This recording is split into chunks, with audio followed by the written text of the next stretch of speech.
تقدیر سنوي کم تقدیر دی؟ تقدیر سنوي نه تعبیر کړی دی الله رب ذوالجلال انا انزلناه فی لیلة مبارکه، چې الله رب ذوالجلال حروف مقطعه ذکر کړی دي. اول کتاب المبین باندې قسم خوړلی دی انا انزلناه فی لیلة مبارکه انا كنا منذرین فیها یفرق كل امر حکیم امرا من عندنا انا كنا مرسلین. الله رب ذوالجلال تقدیر سنوي په دې میاشت کې دا کومه میاشت چې اشهرو ده شعبان المعظم ورته ویلې کېږي، د دې په 15مه شپه باندې لیلة من نصف شعبان ورته موږ وایو. په دغه شپه باندې الله رب ذوالجلال د هر انسان د کال چې دا کال کې به دې څه خوري د باندې به کوم حالت راځي دی به څه کوي څه به نه کوي دا تمام ارس په دقه شپه باندې ورکړی کېږي. نو دغه ته تقدیر سنوي ویلې کېږي او دغه تقدیر په دې میاشت کې د دې شعبان المعظم چې کوم 15مه شپه ده په دغې باندې ورکړی کېږي. نو دې ته تقدیر سنوي ویلې کېږي. او یو بل تقدیر دی چې هغې ته د ورځې تقدیر ویلې کېږي. هره ورځ چې دا موږ څه کوو څه نه کوو دې ته تقدیر یومي ویلې کېږي. د دې نه الله رب ذوالجلال تعبیر کړی دی کل یوم هو فی شأن. الله رب ذوالجلال هر ورځ په یو حال او په یو شغل کې دی. چاله رزق ورکوي، د چا رزق ختموي، د چا نه روح اخلي، د چاله روح ورکوي. نو دا د تقدیر اقسام دي صاحب. په دې باندې به زمونږ ایمان وي، ایمان بالقدر منګه وایو، هغې باندې به چېرته بیا خبره وکړو. خو نن چې دا کومه خبره ته زه کومه نو دا د تقدیر سنوي ده. د دې کال کې چې کم څه کېږي به موږ سره کم انسان به د دې دنیا نه ځي کم به پیدا کېږي دا هر څه به په دقه 15 شعبان باندې د دې کال فیصله کېږي د هر انسان د تمام کائنات. نو په دغه تقدیر کې موږ له بیا څه کول پکار دی په دغه شپه باندې چې دا زموږ د کال تقدیر حواله کېږي. آقا انعامدار محمد رسول الله صلی الله علیه وسلم به په دغه شپه باندې کم عمل کو. نو وی په دغه شپه باندې حدیث مبارکو کې راځي چې رسول الله مبارک به ډیر زیات عبادت کو په دغه شپه باندې او پر ورځ باندې به روزه وه. وی دا ولې؟ ځکه چې وی ان الله ينزل الى سماء الدنيا چې الله رب ذوالجلال نازلیږي دنیاوي اسمان ته په دغه شپه باندې د کم ټیم نه د ماښام نه په نورو ورځو باندې هغه صبح صادق نه مخکې او په دغه شپه باندې د ماښام نه الله رب ذوالجلال دنیاوي اسمان ته نازلیږي او څه وایي الله رب ذوالجلال اعلان کوي الا مستغفرین آیا څوک داسې شته چې بخښنه طلب کړي فاغفر له او زه هغه ته بخښنه وکړم. الا مبتلا آیا څوک په مصیبت کې مبتلا شته په اعافیه چې زه ورته عفو وکړم. الا کذا الا کذا داسې الله رب ذوالجلال یو جمله وی او د خپلو بندگانو ته دا اعلان کوي چې څوک شته په مشقت کې مبتلا، څوک شته په بیماری کې مبتلا، څوک شته په قرض کې مبتلا، څوک شته بخونکي طلب کوونکي چې زه ورته بخښنه وکړمه مصیبتونه یې حل کړمه شرعي حاجتونه یې پوره کړمه. نو آقا انعامدار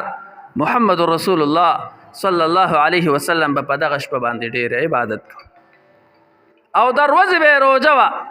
چې زما د کال تقدیر نن حواله کېږي نو په داسې حال کې حواله شي چې زه د نیکۍ په حال کې.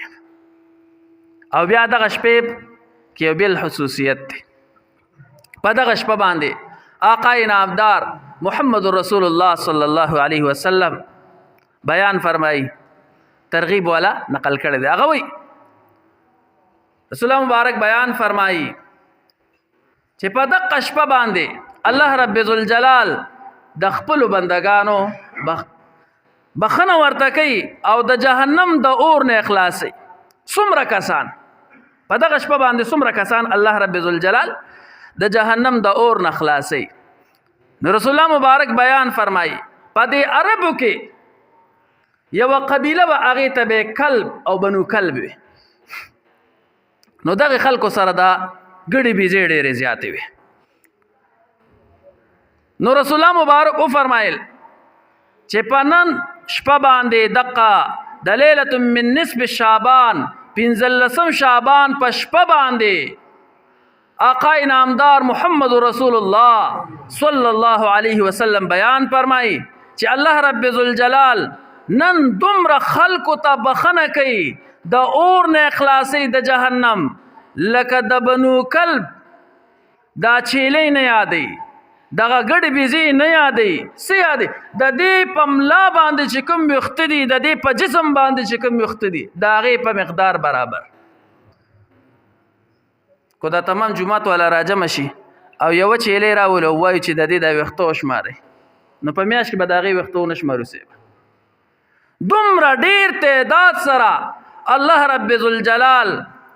په دغه شپه باندې الله رب ذوالجلال خپل بندگان د اور نه خلاصي د جهنم د اور نه خلاصي ګناهونه ورته معاف کوي. نو آقا انعامدار محمد رسول الله صلی الله علیه وسلم موږ ته طریقه ښولې ده چې په دغه ورځ باندې ته روژه ونیسه او د شپې عبادت وکړه. او څومره عبادت پکې نو د دې څه خاص طریقه نشته. بعضې خلک وایي هلکه وایي راځه بس 200 رکاته نفل به کوو. نو په دې کال کې خو صرف دا یو شپه نه ده صاحبه چې ونښله 200 رکاته نفله نه څه خاص نشته. راشه د ماښام مونځ وکړه هغې پسې اوابین وکړه بیا د ماسخوتن مونځ وکړه هغې پسې دغه سنت وتر او نوافل وکړه چې څومره دي وسکي او بیا د اذان نه 7 منټه مخکې راپاسه او دغه ټیم کې تهجد وکړه او روژه ونیسه پېشمني نه راپاسه. نو په دغه شپه باندې چې ته د ماسخوتن دا مونځ وکې او بیا تهجد وکې او د ساري مونځ ورپسې وکې هسې نه چې تهجد وکې او زه بس کار مې وکړو ساري مونځ به بیا چېرته ګورو نه نه صاحب د ساري مونځ به هم کېنو. نو د ساري مونځ الله رب ذوالجلال به دا تمام شپه په عبادت کې حساب کړي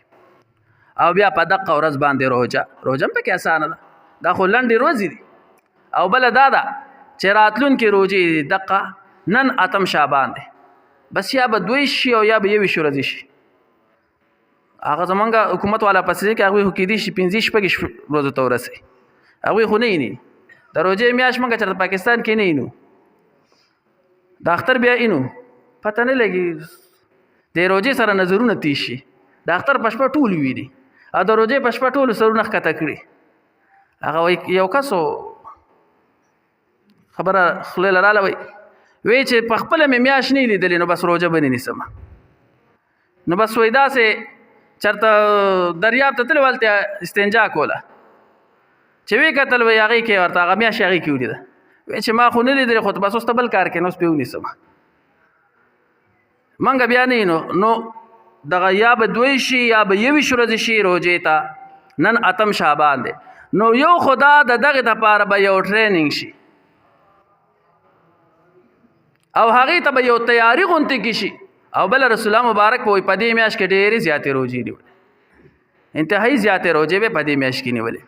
نو په دغه باندې منګه په دغه ورځ باندې روژه ونیسو او د شپې عبادت وکړو. دا اوس کله ده نو نن 8 شعبان دی نو د زیارت په ورځ باندې 14 شعبان راځي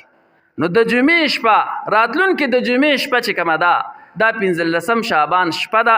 په دغه باندې منګه عبادت وکړو د خپل وس موافق او بیا په دغه ورځ باندې روژه ونیسو. کو څوک خیرات صدقات کوي نو بعض خلک په دومره شد او مت سره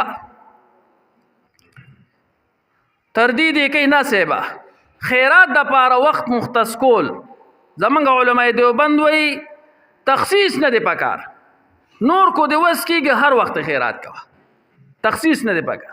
هر وخت خیرات کول نو کو یو انسان وایي چې زه به خیرات کوم نو کولی شي خو خاص کوي به نه چې په نن شپې کوم او به نه کوم نه تخصیص نه دی پکار په دې نیت یو که چې نن ډېره بختوره شپه ده نو الله رب ذوالجلال زمونږ دا تقدیرونه به حواله کوي نو صدقات وکړه ځکه چې صدقې سره د الله رب ذوالجلال غصه ختمیږي نو که ستا ګناهونه وي نو خیرات هم پکې کولی شي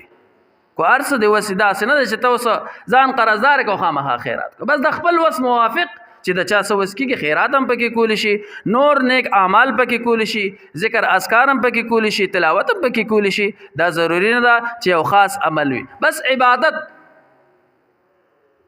پکار دی کو هغه د هر څه عبادت وي نو په دقه شپه باندې د جمعې شپه باندې منګه د الله رب ذوالجلال عبادت وکړو او دقه پروز باندې بیا روجه ونیسو نو الله رب ذوالجلال به په دقه شپه باندې زمونږه ښې فیصلې وکړي نو ته به وایې چې تقدیر خو د مخکې نه مقرر شوی دی نو د تقدیر بیا ځان له نور دوه قسمه دي یو ته ویل کېږي تقدیر جبري او بل ته ویل کېږي تقدیر اختیاري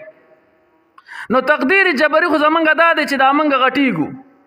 یو انسان په وس کې دا نه ده چې دی ځان دقه شانتې ورکوټې پاتې کړي د انسان په وس کې دا نه ده چې دغه شانتې ځان ځوان پاتې کړي د انسان په وس کې دا نه ده چې دی ځان د بوډاوالي نه وساتي خامخا به پې دا راځي دا تقدیر جبري دی انسان د بیمارۍ نه بچ کېدل دا تقدیر جبري دی او بل دی تقدیر اختیاري